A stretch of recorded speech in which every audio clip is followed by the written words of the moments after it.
Исәнмесез, туры эфирда яңалыклар чыгарылышы. Җомга көне вакыйгалар белән сезне мин Роза Хабибуллина таныштырмын. Иң элек бүгенге тапшыруның төп темалар хакында. Бүгін Шаллыға Россия президенті Владимир Путин келді. Ол КамАЗ қызметкерлерінің бірінші автомобиль ясап шығуға 40 ел толу ыңғайынан құттықтады. Тантанада Лейсен Ханова болып қайтты. Владимир Путин аммоний заводында яңа комплекс ачылуда катнашты. Тантанага кадәр химия заводында журналистлар өчен экскурсия уздырдылар. Bir kuni mana bunda chiqqan vaqtda koляска bilan bir xotin qiz bolasi bilan ovdi. Бу строй тукталышның исеме җисеменә туры килә. Җәяүлеләр боз өстендә куркынычсыз йөрү кагыйдәләрен өйрәнергә мәҗбүр. Кечкенәсеннән алып өлкәненә кадәр иртәгә Татарстан чаңгы юлы ярышлары старт ала. Якынлашып килүче гашыйклар көнен истә калырлык итеп, кайда һәм ничек үткәрергә хәбәрчебез белде. 3000 кешедән торган митинг. КамАЗда беренче автомобиль ясап чыгаруга 40 ел. Шипчиста юллар Чаллы ил президентын менә шулай каршы алды. Владимир Путин автогигантта моннан 4 ел элек булган иде. Ул чакта автогигант 2 миллионлынчы КамАЗ ясалуны билгеләп үтте. Бүгенге тантана мөһимлеге ягыннан калышмый. Дөнья буйлап бүген 1 миллионнан артык КамАЗда ясалган техника йөри. Автогиганттан хәбәрчебез Лейсен Ханова репортажы. Бүгін күнде КамАЗда 40 мыңнан артық шәһәрдәш хезмәт куя. Һәм 2 смена эшләгән вакытта тәүлегенә 250 машина ясала. Беренче КамАЗ ясап чыгаруга 40 ел тулу уңайыннан тантаналы митингта 3000 кеше катнашты. Хезмәттә булуларына карамастан завод эшчеләре анда бер-берсен алыштырды. Ветераннар өчен дә бүген аеруча истәлекле көн. Үзем менә бу заводта беренче КамАЗны җыйдым, җиргә булыштым. И 37 ел шул заводта, автомобиль заводта эшләдем.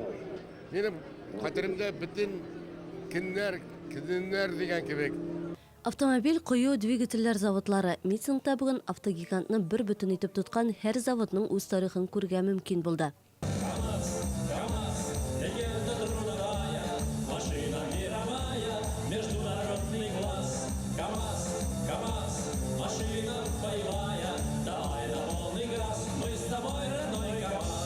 Кырык ел эчендә әлбәттә күп нәрсә үзгәрде. Бүген КамАЗ заманча предприятие, производство яңа технологияләр кертү юнәлешендә актив эш алып бара.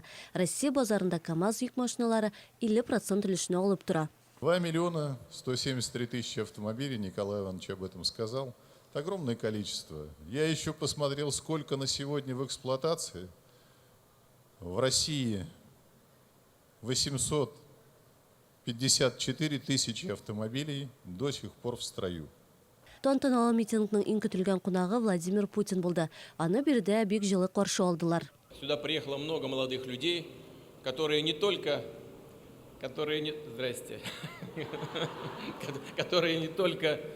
строили завод, но и строили город, замечательный многонациональный город.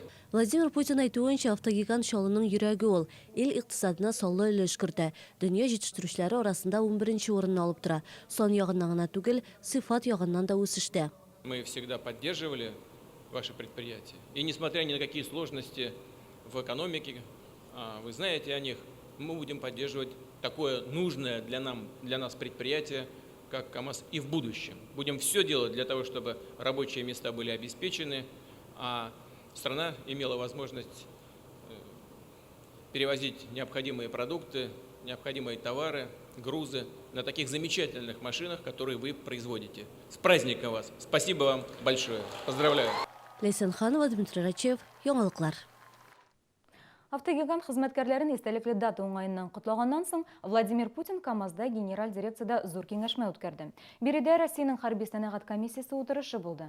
Эш планнары билгеләнде, иң мөһим аспектларга нәтиҗәләр ясалды, киңәшмә ябык ишекләр артында үтте. Владимир Путин видеоконференция режимында Менделеевск районындагы аммоний химик заводында яңа комплекс ачылуында күзәтәчәк. Заводта аммиак, метанол, карбамид җитештерелә. Бүген көндез биредә журналистлар өчен экскурсия оештырылды. Аммоний, аммиак, карбамид, метанол жетештіру бойынша илдә бірден-бір шунды комплекс. 2011 жылының октябрында булашак химик гигантқа негіз тошы солына. 2015 жылының июнінде ең бірінші продукт сыйық аммиак жетештіріле башлай. Бүгін аммоний 40 гектар майданны били, ул бар күшіне эшли. Предприятияны түзу үшін $1,5 миллиард акча кетті. Аммоний Россия, Қытай, Япония илләренең уртак проекты. Биредә бик четерекле һәм җаваплы эш башкарыла. Сыйфатлы чимал алу өчен күп баскычлы чистартуны үтәргә кирәк. Все вот эти примеси нужно убрать, потому что они могут являться ядами для катализаторов в дальнейшем. Поэтому идет очистка. Это многостадийный процесс. Очень много катализаторов, очень много аппаратов, прежде чем дойти до основного. Әлеге күп баскычлы чистарту өчен нибары 30 кеше башкара. Заводта бөтен процесслар диярлек автоматлаштырылган. Тәүлегенә 2000 тонна аммиак һәм 700 тонна метанол җитештерү планлаштырыла. Тагында зуррак ихтыяҗ туса, җитештерүне үзгәртеп килү мөмкинлеге дә каралган. Хәзер продукция складларда 50 000 тонна күләмендә саклана ала. Проект авторлары ышандыруынча, җитештерү экологиягә йогынты ясамаячак. Биредә атмосферага бүленеп чыгучы калдыкларны чистартуның заманча ысуллары кулланыла. В ФЛП мы превращаем производство метанола и карбамида. То есть практически баланс на 96% идет утилизация газов. Это очень уникальная технология, эргономичная, экологичная и экономичная. Аммоний продукциясына сорау зур булачак дип белгечләр беренче чиратта Түбән Кама өчен. Продукция шулай ук БДБ илләренә, Европа һәм Азиягә җибәреләчәк. Фәрида Собирҗанова, Константин Величко, Алексей Иванов, Яңалыклар. Bir kere mine mında çıkan vakitte коляска белән bir хатын кыз баласы белән ауды. Бұл сорай тукталышның исеме җисеменә туры килә. Җәяүлеләр боз өстендә куркынычсыз йөрү кагыйдәләрен өйрәнергә мәҗбүр. Кечкенәсеннән алып өлкәненә кадәр иртәгә Татарстан чаңгы юлы ярышлары старт ала. Якынлашып килүче гашыйклар көнен истә калырлык итеп кайда һәм ничек үткәрергә хәбәрчебез белде.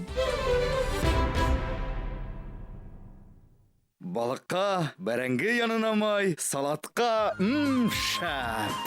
Гадәттә май сөйләшми, ә эссында барысы да мөмкин. Корона изобилия көнбагыш мае нибары 65 сум 90 тиен.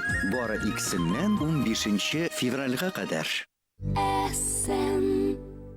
Магазины цветов и подарков «Веранда». Всегда свежесрезанные цветы, комнатные растения, а также игрушки, подарки и сувениры. Оформление свадеб, декор любой сложности. Доставка цветов и подарков. Работаем круглосуточно. Остановка «Центр», дом 4301 и остановка «Пединститут». Зацени, какие цены в корпорации «Центр» и «Селдом». Холодильник за 18 990, а обеденный стол всего за 8 490. Охранно-пожарная сигнализация и видеонаблюдение, система оповещения и пожаротушения, противопожарное оборудование, Пош-сервис, Московский проспект 160А, 52 комплекс, телефон 911-611.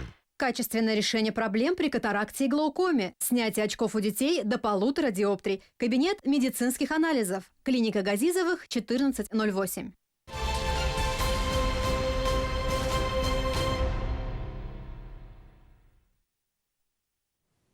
Сіз яңалыклар тапшыруын карыйсыз һәм без дәвам итәбез. Грипп һаман да чигенергә уйламый. Йогышлы авырулар хастаханәсенә яңа пациентлар килә тора. Стационарда AH1N1 вирусыннан 8 кеше дәвалана. Хәлләре уртача. Кама балалар медицина үзәгендә прокуратура табиблар эшчәнлегенә карата тикшерү башлады. Исегезгә төшерәм, бер көнлек Чаллы хастаханәсендә Алабугадан китерелгән сабый үлде. Белгечләр бала февраль башында ук кискен тын юллары авыруы белән авырган ди. Аның әти-әниләре медицина ярдәме сорап 4 февральдә гына мөрәҗәгать иткәннәр. Икенче көнне пациентны авыр хәлдә ашыгыч төстә Кама балалар медицина үзәгенә китерделәр. 11 февральдә төнге 3 яртыда аның гомере өзелде. Социаль челтәрләрдә бала дуңгыз гриппыннан үлде дигән мәгълүмат кичә үк таралды. Сәламәтлек саклау министрлыгында әлеге мәгълүматны кире кактылар. Есть зарегистрирован факт случая смерти. Бу пневмония алар авыруның соңгы этабында гына табибларга мөрәҗәгать иткәннәр. Бала үзлектән авыр хәлдә булган. Гриппмы бу яки башка диагнозмы, моны әйтер өчен лаборатория анализлары әзер булырга тиеш. Әлегә нәтиҗәләр билгеле түгел. Пневмония үпкә авыру. Бу очракта ул стационар шартларда дәваланмаган. Авыру вирус инфекциясыннан яки грипптан соң барлыкка килә. Клинически проявляется повышением температуры тела. Ауру билгеләре тән температурасы 38 градуска яки оннан да югары күтәрелә. Тәнне хәлсезлек баса, аппетит юк. Беренче тәүлектә коры ютәл, соңрак ютәл икенче төрлегә әйләнә. Мондый билгеләр булуга кичекмәстән табибларга мөрәҗәгать итәргә кирәк. Табиблар яңа туган балаларда пневмония тиз арада тәүлек эчендә дә көчәерергә мөмкин ди. Алабугада яшәүче гаиләдә баланы үзләре дәвалаганнар. Сабый авыр хәлдә булгач кына табибларга мөрәҗәгать иткәннәр. С 5 по 10 февраля 2016 года. 5 февральдан 10-сына кадәр гаиләдә баланы үзләре дәвалаган. 10 февральдә кичке 9-лар тирәсендә аның хәле начарланган. 11 февральдә төнге 2-ләр тирәсендә сабый вафат булды. Үлем 2 яклы пневмония аркасында. Сабый үлеме сәбәпле Чаллыда прокуратура тикшерүе башланды. Хәзер Кама балалар медицина үзәгендә баланы дәвалауда катнашкан хезмәткәрләрдән сорау алалар. Прокурорлар 2 айлык балага ярдәм вакытында күрсәтелгәнме, юкмы икәнлеген ачыклый. Ләйсән Ханова, Гүзәл Хайбуллина, Ленар Султанов, Яңалыклар. Біз сұрай тукталышының исеме жесеменә туры килә. Биредә бозлавык тукталыш яныннан ук башлана. Юлчыларның эшләвен начар дип кистереп әйтеп булмый. Әмма кечкенә генә участокларны бүлеп калдыру автомобиль юллары предприятиясе хезмәткәрләренең барлык эшенә бәяне төшерә. 45-нче комплекс җирле үзидарә советы рәисе ярдәм сорап Кайнар элемтәбезгә мөрәҗәгать итте. Невозможно здесь людям, особенно пожилым людям, падают. Илдус Куддусов тукталыш белән җәяүле юл арасындагы юлны чистартырга беркем дә теләми ди. Турак эксплуатация участогында бу җирне автомобиль юллары предприятиясе чистартырга тиеш дигәннәр. Әмма предприятие хезмәткәрләре бу эшне намуслы башкармаган булып чыкты. ГПАТ работникларына кичә дә әйттем. Алар менә кар алдылар да сибеп чыгып киттеләр. Үзләренең юл буенча карнан да җыштырдылар. Бу буз өстенә кар сиптеләр дә киттеләр. Мәйтәм, ничә бала итеп алдалайсыз, мәйтәм. Хоть экскаватор белән әзрәк тырмалап чыгып, нитеп чыгыгыз, мәйтәм. Скаблит итеп чыгарга кирәк. Халык җыгылып тора. Бер көнне менә монда чыккан вакытта коляска белән бер хатын-кыз баласы белән ауды. Биредә балалар да, өлкән яшьтәгеләр дә еш йөри. Аларның күбесе мондый шартларда куркынычсыз хәрәкәт итү кагыйдәләрен үзләштергән. Ходим медленно, не бегаем в основном, чтобы не упасть. Да. Я уже 3 раза упал сегодня. Шел с остановки. До светофора дошел, 3 раза упал. Лед долбить надо, чтобы вообще такого не было. Я считаю, что у нас дороги очень плохие, потому что лед убирают плохо. Падала я не 1 раз, то есть надо уборщикам больше стараться. Светофордан үткәч, менә остановкага килеп җиткәнче, ул юл, тротуарлар чистартылмаган дип әйтергә кирәк инде. Аны вакытында мош карын алсалар, алай да котмасы юл. Минем бар теге лидоступ дигән әйбер. Мин аны почти көнне киемем. Сапагига, почти көнне кимеймен. Бузлауык һәр тукталыш саен диярлек әлеге проблема турында беренче тапкыр гына сөйләмибез. Һәр оешма үзенең эш фронтын яхшы белә.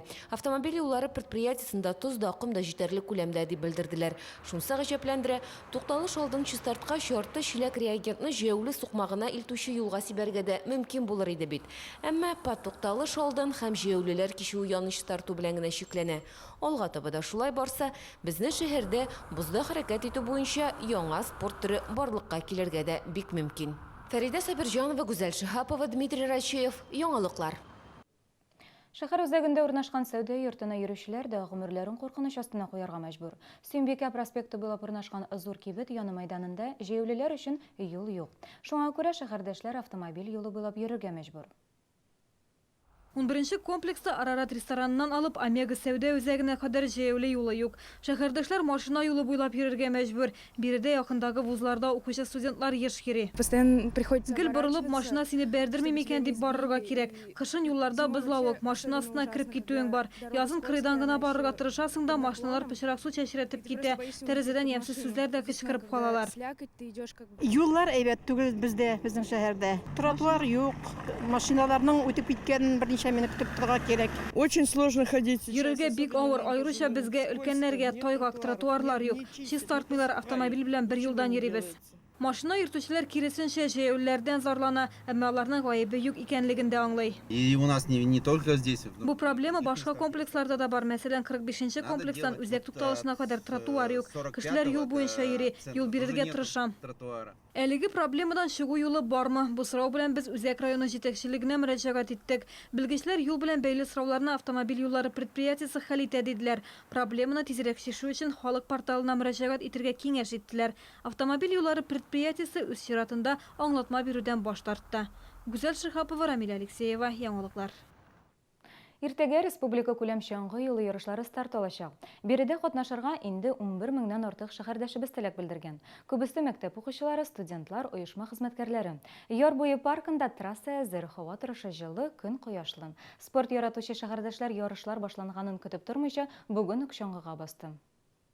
Однажды участвовал в соревнованиях, тут были городские, на 100 километров. Поэтому и надо было набегать. Виктор Устюговка 73 яшь чаңгыда көн сайын диярлек шуа. Элегрәк 40-50 чакрым йөргән, быел дистанцияны кыскарткан. Чаңгы ярышында ел сайын катнашам ди ул. Если на лыжах не встану, Әгәр чаңгыда йөрмәсәм, авырып ятар идем. Болай 10 чакрым йөреп керәм дә 3 көнгә җитәрлек көч алам. Чаңгы юлында катнашучылар арасында Виктор Устюговтан да өлкәнрәкләр бар. Әлегә теркәлүчеләр арасында иң өлкән катнашучыга 84 яшь, иң кечкенәсенә җитә. Теркәлү дәвам итә, бу саннар үзгәрергә мөмкин. Мәсәлән, күптән түгел чаңгыга баскан 4 яшьлек Маргарита да ярышларда катнашырга уйлап тора. Я уже каталась с горы без палок. Только эта гора слишком большая. Меня папа водил за руку. Мы катались по всему лесу и целый круг. Лес, он вообще огромный. Мы проехали целый круг, я уставала. Чаңгы юлы ярышлары иртәгә 9 сәгать 40 минутта башлана. Иң элек спортчылар старт алачак. 11-нче яртыда яшькә карап массы күләм узышлар башлана. Спортчылар өчен дистанция 4-5 чакрым, һәвәскәрләр 2-3 километрга йөгерәчәк. Вообще замечательная погода. Һава торышы яхшы, урман матур, трасса әйбәт. Хәрәкәтләнергә кирәк, компьютер артында утырганчы саф һавада йөрү файдалы. Бүген ярышларда катнашырга теләүчеләр шахматлар һәм шашкалар клубында теркәлү узды. Әгәр өлгермичә калучылар булса, иртәгә иртән яр буе паркында комиссия янына килергә кирәк. Завтра у нас мандатная комиссия будет. Иртәгә без күрше шәһәрләрдән килүчеләрне теркибез. Көчле спортчылар иртән ярыша. Шуңа күрә аларны иртәнге 9-га кадәр теркәп бетерергә кирәк. Спортчылар 5 чакрымга кадәр ара үтә. Чаңгылары турында ярышларда катнашучылар үзләре кайгыртырга тиеш. Аларны мәктәпләрдән яки прокатка тапшыру пунктларыннан алырга мөмкин. 17 яшькә кадәрге балалар һәм яшүсмерләр табиб рөхсәте белән генә катнаша ала. Гүзәл Шихапова, Дмитрий Рачеев, Яңалыклар. Бу елларда гашыклар бәйрәме итә. 14 февраль аеруча яшь парларның көтеп алган һәм яраткан бәйрәме. Сөйгән ярлар бер-берсенә бүләкләр бирә, мәхәббәттә аңлаша. Гашыклар бәйрәме быел якшәмбегә туры килә. Кайбер парлар никахларын рәсмиләштерү өчен нәкъ менә бу көнне көткән. Якынлашып килүче гашыклар көнен истә калырлык итеп кайда һәм ничек үткәрергә хәбәрчебез білде. 14 февраль көнне шәһәрдә 14 пар үзләренең никахларын рәсмиләштерергә тели. Гаилә құручылар бу датаны махсус сайлаган. Когда люди вступают в брак. Кешеләр гаилә корганда беренче чиратта мәхәббәтне сайлый. Парлап гомер иткәндә иң мөһиме бер-береңне хөрмәт итү, бәхетләрен сакласыннар иде. Яшьләр 14 февральдә гашыклар көнендә, туй көнендә билгеләп үтәчәк, әмма датага гына ышанырга ярамый, мәхәббәткә таянырга кирәк диялар. Любовь – это не просто какое-то чувство там. Мәхәббәт ул хис кенә түгел, ул без кабул иткән карар, кешеләр һәм Аллаһы Тәгалә алдында биргән вәгъдәгә туры калу. Шәһәр тарихы музейында бу көнне гашыклар төне узачак. Узган ел яшьләр арасында бу чара зур кызыксыну уяткан. Романтик кичә 16 сәгатьтә башлана, кичке 9-га кадәр дәвам итәчәк. Бирдә төрле осталык дәресләре гашыклар басмасында фотога төшәргә мөмкин булачак. У нас в музее будет работать фотосессия. Можно будет сфотографироваться в исторических костюмах.